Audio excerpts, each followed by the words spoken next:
नमस्कार दोस्तों, स्वागत है आपका। आज इस वीडियो में हम इंडियन पॉलिटी पढ़ेंगे, जिसमें हम संविधान से संबंधित कुछ महत्वपूर्ण प्रश्नों को पढ़ेंगे। तो देखिए, पहला प्रश्न है, भारतीय संविधान के किस अनुच्छेद में राज्य निर्वाचन आयोग के बारे में बताया गया है? तो वो पूछ रहा है, भारतीय संविधान का कौन सा अनुच्छेद है जिसमें राज्य निर्वाचन आयोग के बारे में बात की गई है? तो इसमें ऑप्शन दिए गए हैं अनुच्छेद 117, अनुच्छेद 280, अनुच्छेद 243 आई और अनुच्छेद 110। तो इसका जो राइट आंसर हो जाएगा वो हो जाएगा अनुच्छेद 243 आई। अनुच्छेद 243 आई में राज्य निर्वाचन आयोग के बारे में बात की गई है। ठीक है, अनुच्छेद 200 आई में राज्य निर्वाचन आयोग के बारे में बताया गया है। इसमें और ऑप्शंस देख लेते हैं। अनुच्छेद 117 में क्या है? अनुच्छेद 117 में है वित्त विधेयक, जैसा मैंने आपको पिछली वीडियो में भी कराया था। अनुच्छेद 117 वित्त विधेयक। अनुच्छेद 280, अनुच्छेद 280 वित्त आयोग के बारे में बताता है। ठीक है दोस्तों, इसमें कंफ्यूज नहीं होना है। और अनुच्छेद 243 आई जो इसका राइट आंसर है वो है राज्य निर्वाचन आयोग। वहीं अनुच्छेद 110 बताता है धन विधेयक के बारे में। ठीक है, ठीक है दोस्तों, नेक्स्ट क्वेश्चन है, भारतीय संविधान के किस अनुच्छेद में निर्वाचन आयोग के बारे में बात की गई है? तो वो पूछ रहा है कि भारतीय संविधान का ऐसा कौन सा अनुच्छेद है जिसमें निर्वाचन आयोग के बारे में बताया गया है? तो इसमें ऑप्शन दिए गए हैं अनुच्छेद 324, अनुच्छेद 338, अनुच्छेद 315 और अनुच्छेद 339। तो इसका जो राइट आंसर हो जाएगा वो हो जाएगा अनुच्छेद 324। भारतीय संविधान के भाग 15 के अनुच्छेद 324 में निर्वाचन आयोग के बारे में बात की गई है। ठीक है, तो ये 324 क्या है? भाग 15 के अनुच्छेद 324 में। ठीक है, वहीं देख लेते हैं अनुच्छेद 338। अनुच्छेद 338 NCSC national commission for schedule caste के बारे में बात करता है। अनुच्छेद 315 संघ और राज्यों में लोक सेवा आयोग के बारे में बात करता है। ठीक है, संघ और राज्यों में लोक सेवा आयोग के बारे में बात करता है।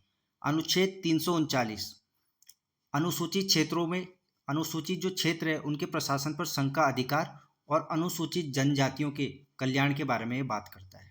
ठीक है दोस्तों, तो इसका जो राइट आंसर हो जाएगा वो हो जाएगा भाग 15 के 324 में, जो अनुच्छेद 324 में निर्वाचन आयोग के बारे में बात की गई है।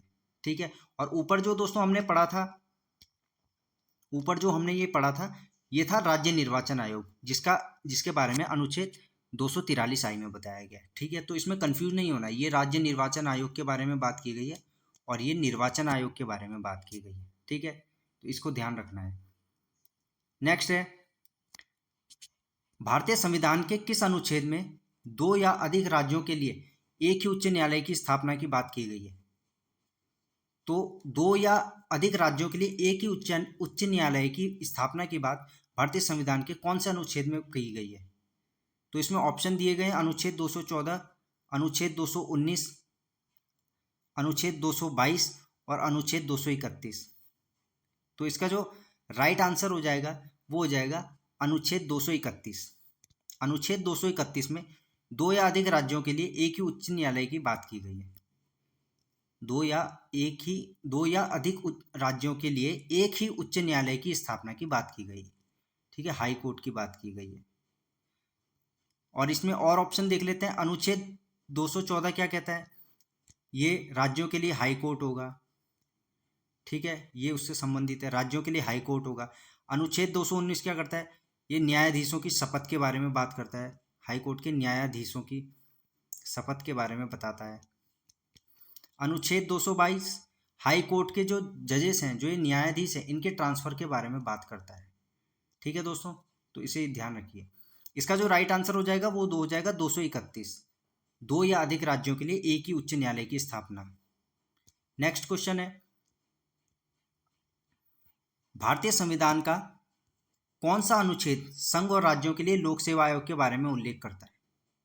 तो अभी ऊपर बताया भी है, भारतीय संविधान के कौन से अनुच्छेद में संघ और राज्यों के लिए लोक सेवा आयोग के बारे में बात की गई है। इसमें ऑप्शन दिए गए अनुच्छेद 316, अनुच्छेद 317, अनुच्छेद 315 और अनुच्छेद 124। तो इसका जो राइट आंसर हो जाएगा वो हो जाएगा अनुच्छेद 315। अनुच्छेद 315 में संघ और राज्यों के लिए लोक सेवा आयोग के बारे में बात की गई है।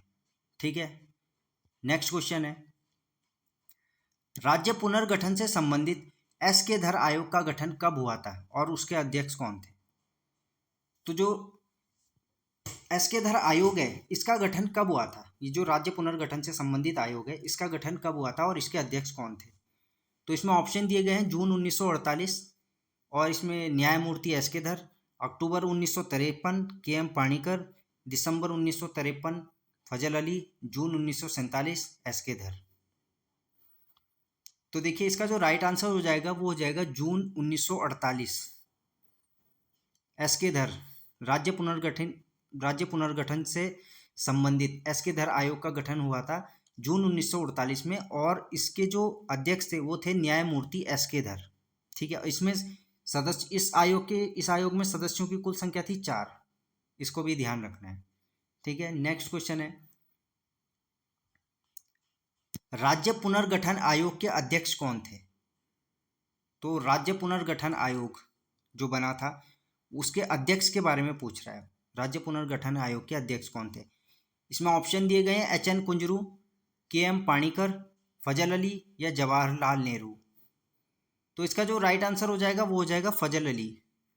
फजल अली राज्य पुनर्गठन आयोग के अध्यक्ष थे।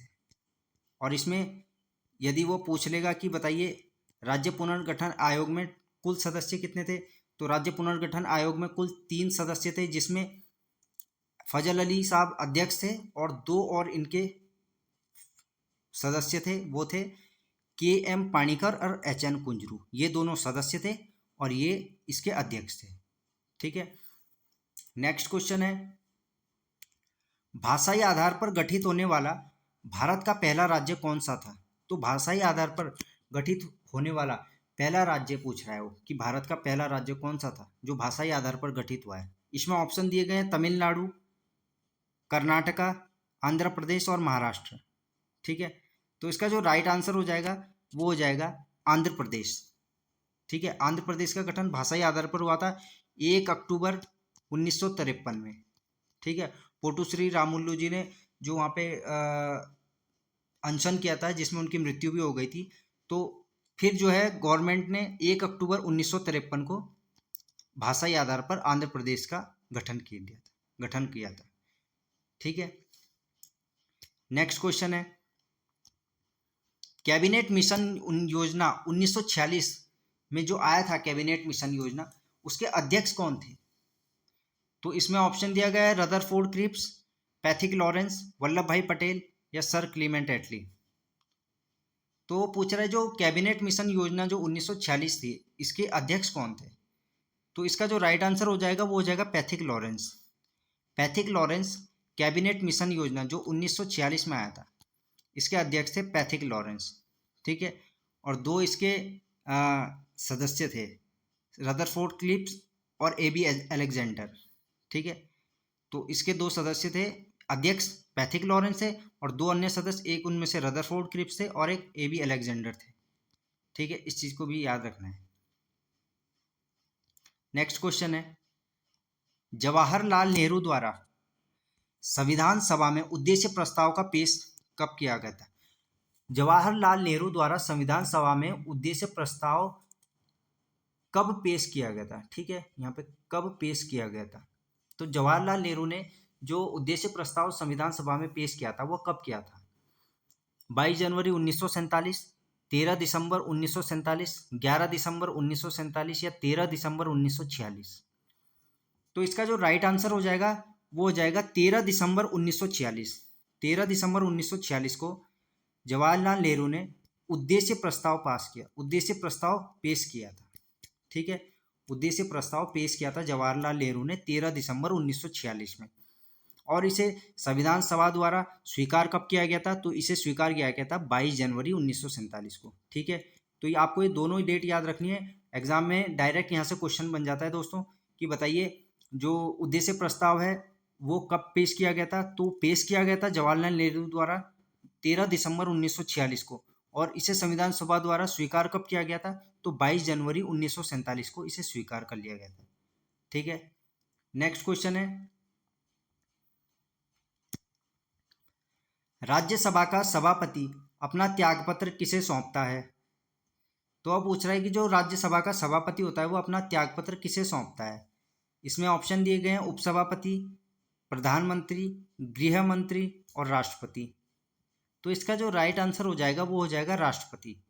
जो राज्यसभा का सभापति होता है वह अपना त्यागपत्र सौंपना चाहे तो वो राष्ट्रपति को सौंपेगा। ठीक है, इस चीज़ को आपने ध्यान रखना। और हमारा सभापति कौन होता है राज्यसभा का सभापति? हमारा उपराष्ट्रपति ही राज्यसभा का सभापति होता है। ठीक है, इस चीज़ को भी आपने ध्यान रखना है। कई बार इसमें क्या करते हैं कि गलती कर देते हैं बच्चे, उपसभापति मार देते हैं। नहीं, उपसभापति नहीं होगा। राज्यसभा का जो सभापति है वह अपना त्यागपत्र राष्ट्रपति को देगा। ठीक है, नेक्स्ट क्वेश्चन है, लोकसभा का अध्यक्ष अपना त्यागपत्र किसे सौंपता है? जो लोकसभा अध्यक्ष होता है वह अपना त्यागपत्र किसे सौंपता है? तो इसमें ऑप्शन है राष्ट्रपति, प्रधानमंत्री, लोकसभा उपाध्यक्ष या राज्यसभा सभापति। तो इसका जो राइट आंसर हो जाएगा वह हो जाएगा लोकसभा उपाध्यक्ष। इसमें राष्ट्रपति मत मार देना आप आंसर में, नहीं राष्ट्रपति नहीं होगा, इसका हो जाएगा लोकसभा उपाध्यक्ष। जब कभी भी लोकसभा अध्यक्ष अपना त्यागपत्र सौंपेगा तो वो लोकसभा उपाध्यक्ष को देगा। ठीक है, नेक्स्ट क्वेश्चन है, भारतीय संसद के संयुक्त अधिवेशन की अध्यक्षता कौन करता है? Joint session. ठीक है दोस्तों, तो जो भारतीय संसद का जो संयुक्त अधिवेशन होता है उसकी अध्यक्षता कौन करता है? इसमें ऑप्शन दिए गए हैं राज्यसभा का सभापति, राष्ट्रपति, लोकसभा अध्यक्ष या प्रधानमंत्री। तो जो लोकसभा अध्यक्ष होता है वह ही संयुक्त अधिवेशन की अध्यक्षता करता है। ठीक है, इसको आपने ध्यान रखना है। तो दोस्तों आज के लिए इतना ही, मिलते हैं नेक्स्ट वीडियो में। Thank you.